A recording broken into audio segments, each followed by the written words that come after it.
Hey guys, this is Can315 and I'm back with another video, and this is another Supergirl review for you guys. So I'm going to talk about it because tonight's episode was a pretty good episode, and man, it was a very intense episode when it comes to certain plot lines that are going on.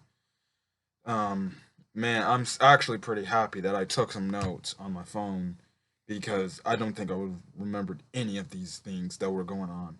So here we go for Supergirl season five.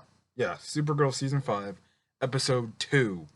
Um, this was one heck of an episode. I'm just gonna go through with different plot points that I put down in my really my notes. But the gist of this episode was mostly about, John's brother, and it was really about how John's brother laid down a curse on basically the Green Martian population, and basically it kept them from having John and his brother interact with each other, or get close to one another and stuff like that.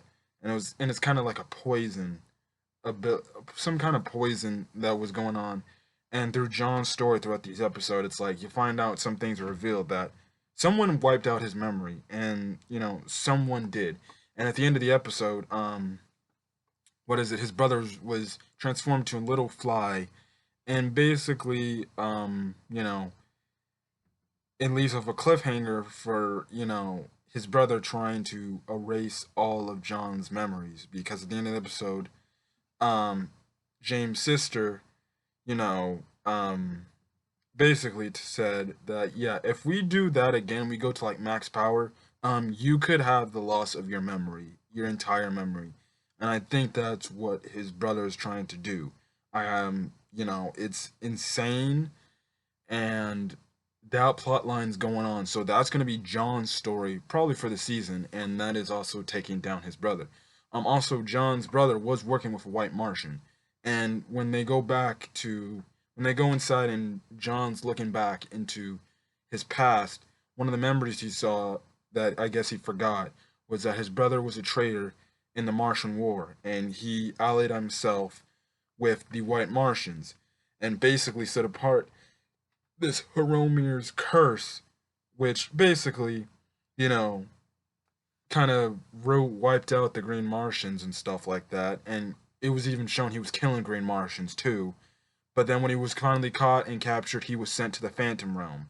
So it explains why now he wants revenge on John's brother. Or, I don't know, what am I saying? Now it's explained why he wants revenge on John. So that plotline's going to um, progress and stuff like that. It's going to go forward, and I'm looking forward to see where that goes. Another plot line, it's kind of really the side plot line to this, but it was more the I guess the dynamics in the Brainy and Alex relationship. Um, to be honest, I liked the Alex's relationship drama a lot more than I do Brainy. It's not like I said, I don't hate the relationship between Brainy and Nia. I don't think it's just like, okay, what? It's just kind of like, I guess, I don't know. It's not clicking for me. It may click for others. It's not clicking for me, in my opinion. I'm not a fan of this, relationship thing. Um, for 2 straight episodes, it wasn't a main focus, but it was a focus for a part of an episode and stuff like that. And it's like, well, okay, I understand they're working out the kinks of their relationship, but it's kind of too much of a drama fest with those two. Um, but like I said, I'm open to get more of their relationship. I am. I'm not feeling it. So maybe for episode 3, hopefully we don't have, some focus on the relationship and stuff like that.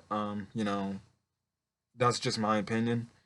And then Alex's thing with her relationship drama was basically, it was just trying to, and it really kind of, how would I say, it tied in to what, what what really, stopped John's brother for the time, and that was, um, Alex trying to understand Kelly as her girlfriend much better than anything. And then there was an incident at the end of the episode.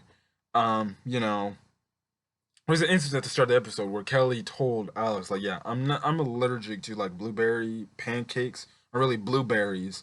And then when John's brother basically transforms into Kelly and stuff like that, there was a line where he says like, "Oh yeah, I'm down for blueberry pancakes," basically, and that's when Alex kind of realized that. And then near the end of the fight, they did the whole, who is Kelly? Which one is Kelly? And they later explain at the end of the episode, like, Alex is basically like, I knew that when I touched you, um, I knew it was you and stuff like that, and that's where it's going on. It's I say the Alex Kelly relationship, it's decent. Probably one of the better Alex relationships she's had. So it's starting off strong. My only thing is, I hope she really doesn't break up with Kelly, or they have some kind of falling out. I want this to be the one successful relationship for Alex and stuff like that, especially after the Maggie stuff from way back in, like, I guess season 2 and 3. So yeah.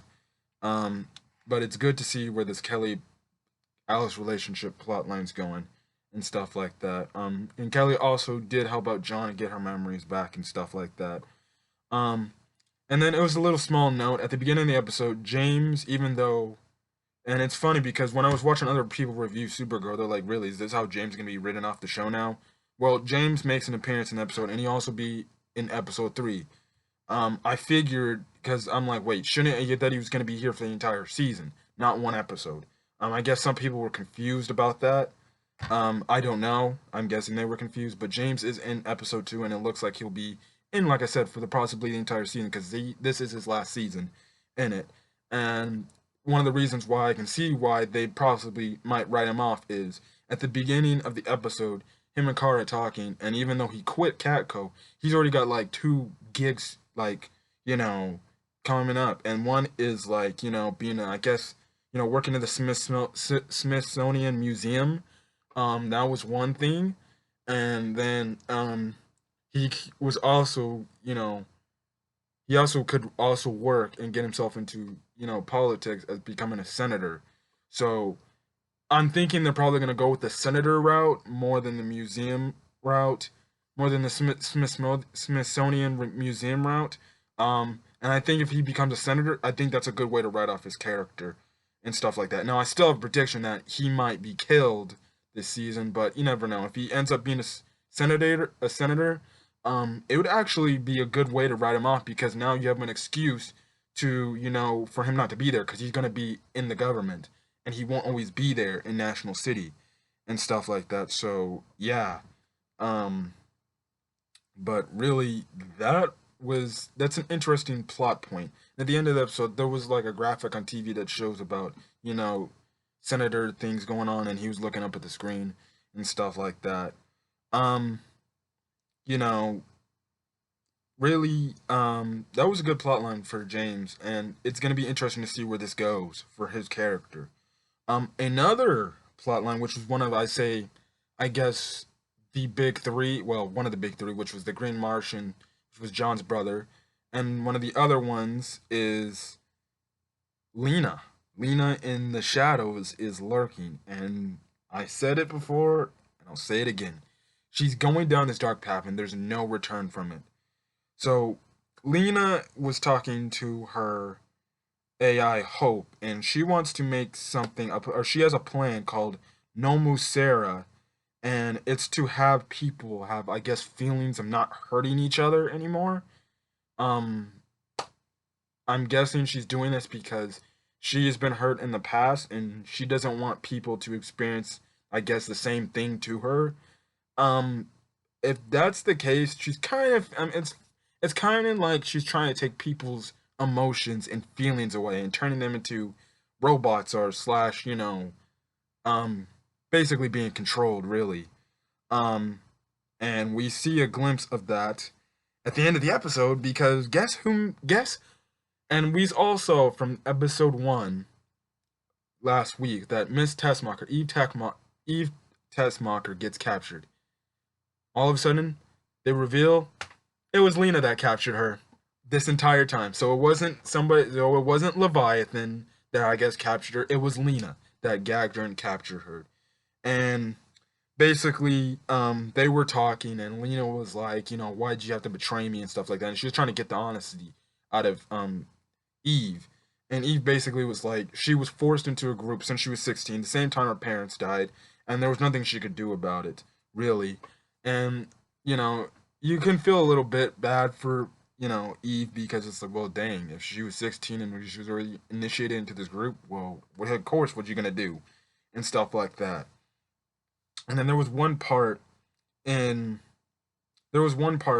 the episode where after Miss Rojas found out what the hell Lena was doing, and it was confirmed that Miss Rojas was tracking Lena and what she was doing.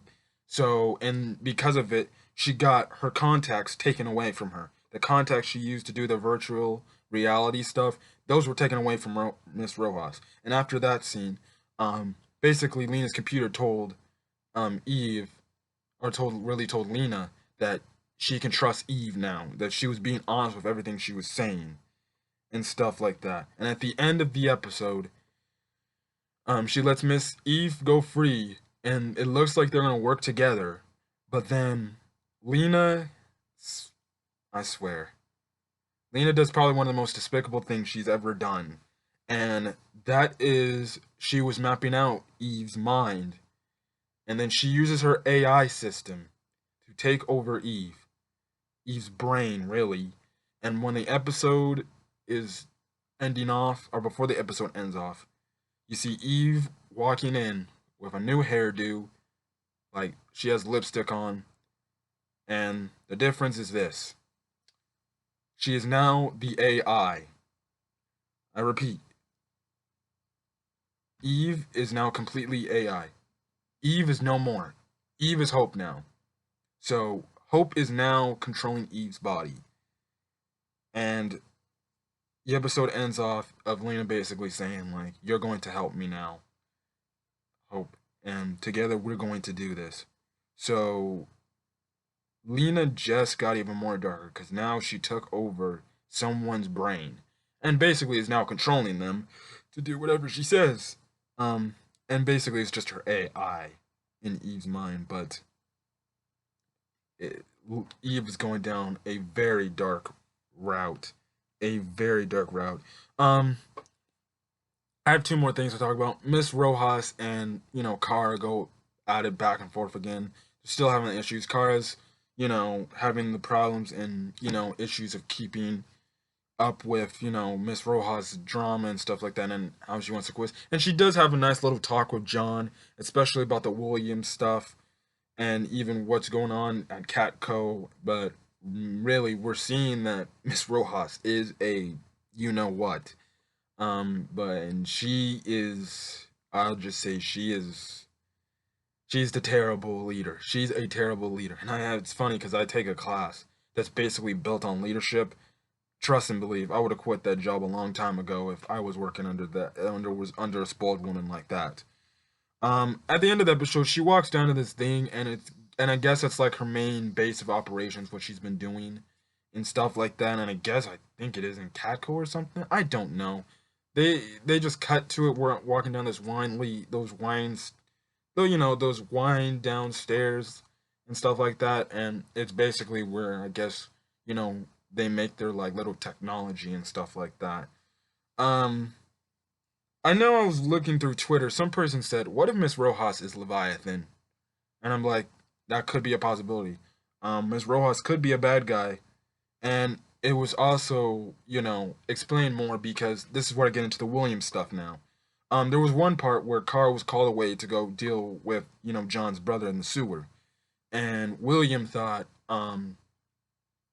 it was basically, William thought Carl was finding out what he was doing, and it looked like he was, I guess observing or doing something about Miss Rojas, and I forgot the doctor's name, but it said Doctor something.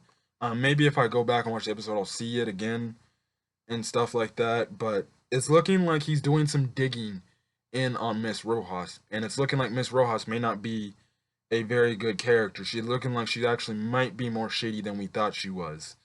Um, and it's looking like she is because she even made a threat to freaking Lena when she did what Lena was doing. She made a legit threat, and she was like, "I'm not playing around" and stuff like that. So you know, it's looking like stuff like that. Now, William in this episode is looking like, he's not too alright himself. But by the end of the episode, or really before I get to that, um, one of the things is after Kara Lee goes to leave, he calls somebody to track her. We don't know who this person that tracked Kara. We don't know if they're like if some off-screen tracking where this dude, probably from a building, I guess, was tracking where she went, and I guess I don't know, what is it, like shot her with some kind of tracking device or something. um you know Apparently William has contacts to track certain people, so we got to keep that in mind.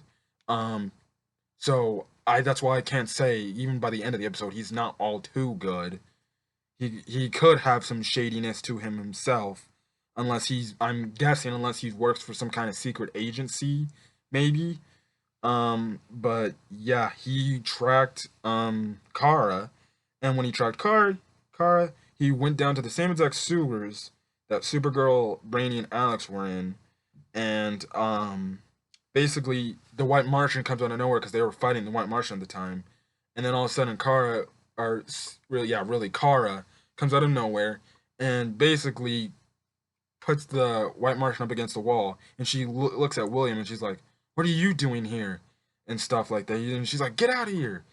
And I'm just gonna say this: I think William now knows that Kara is Supergirl, because if she doesn't, that's just stupid. And I say this from the standpoint: if Carter gave the response like, "What are you doing here?" I'm like, that should be obviously clicking, and especially with the tracking device with a phone, which I don't even know how the hell he got all that information out. He's got a phone tracking location of Kara, which weirds me out to an extent. Um, and then if he can't understand the fact that, oh, Kara's response to him, which was like, "What are you doing here?" It's like it should be obviously that she is Supergirl. So I think he knows because he's not bringing it up, but I think he made like a little hint at the end of the episode. He's like, "Oh," he's like, I think he said something about like changing or something at the end of the episode and stuff like that. And basically, Kara's premise with him is like, "I'm not going to let you, basically get screwed over by you and stuff like that. So you can take my work and stuff like that." And stuff like that. Kara also does say he has a wife. So, you know, I guess to an extent you can end the shipping between William and Kara to an extent, but I still feel like there's some shipping moments gonna there's still something going on in some shipping thing. But then again, I feel like Kara wouldn't be it would be uncharacter of Kara to basically, hook up with a character that is already married. So yeah. I'm thinking that they're not trying to start some relationship between William and Kara, even though that would be weird. I'm personally not a fan of that, but I think I could see them as like, the type of like, Kara can misunderstand where he's coming from. Because at the end of the episode, he goes down to, I guess, one of those like charity places where they're giving out food to like the poor people and stuff like that. And after that, I'm like, and that's really kind of where the episode ends off, and it's like, maybe William has some shady things going on, but maybe he's not all too bad that it looks like he is. So we got to keep it open on what William's thing is going on and stuff like that, as well as I guess his relationship to Kara. So like I said, if they might, the only way I guess him and Kara could have a relationship and a possible love between the two is mostly, I guess you could say, well, I'm just lying to the fact that I'm a married dude. It's just like a cover up. Like I said, he could be in some secret agency and stuff like that. And stuff and I think he did I think he did say to Kara, he's like, "I'm just looking out for you," and stuff like that. So I guess that was another, like, I guess, shipping hint that he might be into Kara. So that's the only other way that I could see them possibly, like, I guess, putting them together is like he could just be like, oh, me, this ring, that's fake. I pretended like I'm a married person, so I could get the eavesdropping of what's going on and stuff like that. So we'll see where that plot line goes as well with William and Kara's relationship or something like that. I don't know. Um, it'll be interesting to see where that goes because Kara hasn't had a full out relationship since really Mon-El. So yeah. Um, but other than that, this week's episode of Supergirl was pretty good. If not what I say, much better than last week's episode. Well, not much better, but it was better than last week's episode. No, without a doubt. You have plot lines, um, moving forward, stuff like that. And I'm liking to see that. Supergirl's kicking off with a bang, and it's still going on. So hopefully, episode 3 will keep it going with the same theme. It's looking like the main focus about episode 3 is stopping, I guess, some freaking Spider Woman or something like that. Somebody, I guess, that has like, I guess, Spider-Man's powers, basically the powers of a spider. So that's gonna be next week's episode. So other than that, that's all I gotta say. So if you like this video, leave a like. If you have something about this Supergirl episode that you would like to put down in the comment section, leave a comment. And if you want more Supergirl content, hit that subscribe button, and you'll get all the latest updates, all the latest Supergirl reviews every Sunday night. So other than that, this is Camfrey 15, and this has been your Supergirl review. So till then, see you guys on the next video. Peace.